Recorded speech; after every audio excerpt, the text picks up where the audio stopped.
Bonjour à tous, bienvenue au National CRBS, votre bulletin d'information castinienne pour le mois de février.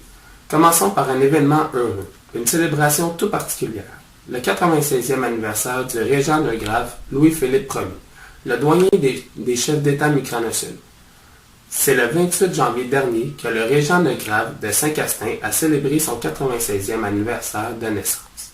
Fils de l'ancien Grave Georges Ier Gonzague, et frère des anciens Graves Georges II Alfred, Jean II et Henri II Paul.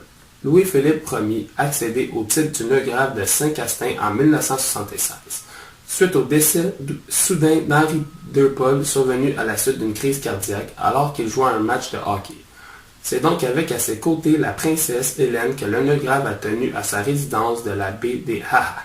Un dîner a enfin souligné l'anniversaire du doyen des chefs d'État micronationaux. Le régent de Grave, qui jouait d'une santé de fer, compte bien continuer dans ses fonctions pour de nombreuses années. Le régent de Grave prétend que sa longévité est liée à un mode de vie sobre. Pieux, mais surtout grâce au fait qu'il n'a jamais fumé ni bu d'alcool. Espérons le garder au moins aussi longtemps que sa sœur Flore, récemment décédée à l'âge de 104 ans.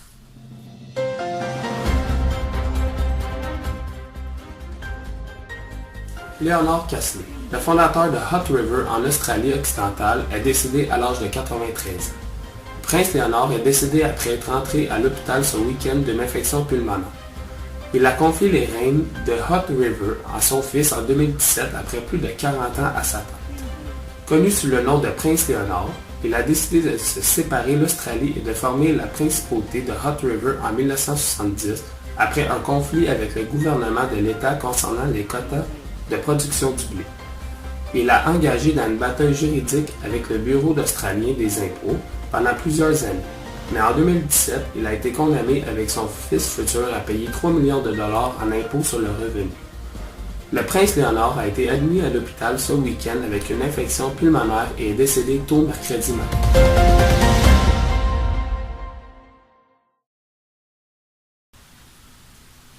Nouveau gouvernement rime souvent avec changement. Nouvellement élu, le nouveau ministre de la Sécurité publique, des Affaires intérieures, de la Défense et de la Citoyenneté et nouvellement chef de l'armée tentera de faire voter le remplacement de la loi constitutionnelle castinienne par une nouvelle constitution au Saint-Castin, changera de statut et deviendrait une réelle monarchie constitutionnelle. Tous les détails dans la rubrique politique qui suit. Le maréchal Jacob Donaldson, ministre de la Défense et de la Sécurité nationale, a fait une déclaration officielle aujourd'hui appelant à un référendum constitutionnel afin de transformer notre système de gouvernement en une monarchie constitutionnelle. Le maréchal Donaldson a déclaré ce qui suit à la presse. La monarchie constitutionnelle est la forme de gouvernement la plus stable car son chef d'État est représentatif de la nation et responsable envers son peuple, et non envers un parti. La présidence divise le peuple, avec un président issu d'un parti et élu par ses membres, ce qui signifie que ceux qui n'ont pas voté ne sont pas pleinement représentés. Le ministre Donaldson a également mentionné la nécessité de renforcer les pouvoirs d'urgence de l'armée en cas de crise. Dans le cadre de la Constitution actuelle, l'armée ne serait pas en mesure de protéger adéquatement le pays en cas d'urgence. C'était le National sur CRBS. Je vous souhaite un merveilleux mois.